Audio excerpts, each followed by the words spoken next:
Ouais, bien ou quoi? Tranquille ou quoi? Ouais, c'est bon, tranquille. Quand je vous expliquais que les Américains étaient les plus fous de la planète, vous pensiez que je rigolais? Mais non. Regardez cette dame qui a créé la folie sur tous les réseaux sociaux. Elle exige, mesdames et messieurs, que les avions soient plus grands pour accueillir les personnes en surpoids. Sachant qu'aux États-Unis, les personnes en surpoids, ça court pratiquement toutes les rues. Enfin, ça court toutes les rues. C'est une expression pour dire qu'il y en a partout. Sinon, vous savez que courir est une chose absolument incroyable à faire pour ce genre de personnes. Mais vous vous rendez compte de la dinguerie?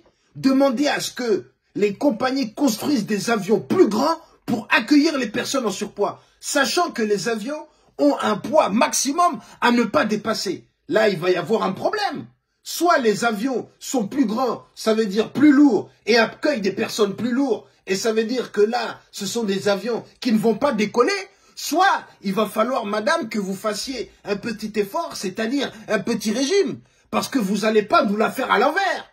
Vous êtes en train de dire que c'est de la discrimination, comme si être en surpoids était un handicap ou une maladie. Comme si tu prenais du poids en clignant des yeux ou en respirant. Alors que tout le monde est au courant de comment on fait pour prendre du poids. Tout le monde sait le faire. Il suffit de manger.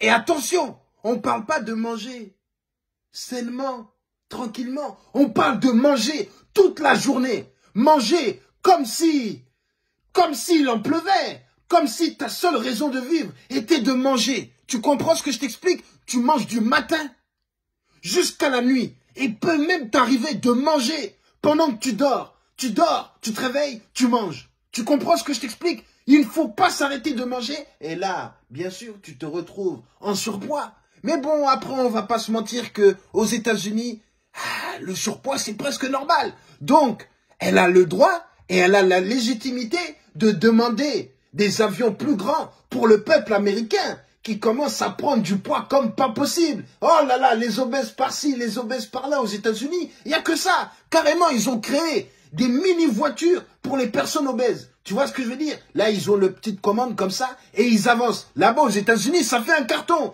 Donc, elle a raison. Peut-être que c'est une bonne idée, mais d'ailleurs, pourquoi c'est pas elle qui crée directement sa compagnie spéciale pour les personnes obèses? Et cette personne-là, si elle venait en Europe, elle allait complètement péter un câble. Elle allait dire que les voitures sont trop petites, les taxis sont trop petits, les restaurants sont trop petits, les chaises sont trop petits, les bus sont trop petits, les métros sont trop petits, les RER sont trop petits. Tout est trop petit ici. Le pays est trop petit.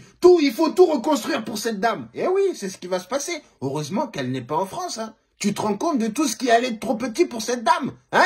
On allait devoir tout reconstruire. La tour Eiffel, la tour Montparnasse, absolument tout. Mais bon, elle est aux États-Unis et elle a raison. Ah, là, pour les Américains, on sait très bien que les Américains, ils font plus de 200, 300 kilos. Déjà, on va pas se mentir. Les Américains, là, il y en a qui font près de 300, 400 kilos. Et vous savez que le gorille pèse seulement 250 kilos. Est-ce qu'on accepterait un gorille dans l'avion? Hein? Réponds. Ah ben non, on l'accepterait pas. Donc là, il va falloir, mesdames et messieurs, choisir. Soit on fait des avions plus grands pour les personnes en surpoids, mais après l'avion, il décolle pas, il roule. Ou bien, ces personnes-là essaient de perdre du poids. Je sais pas, à vous de me dire.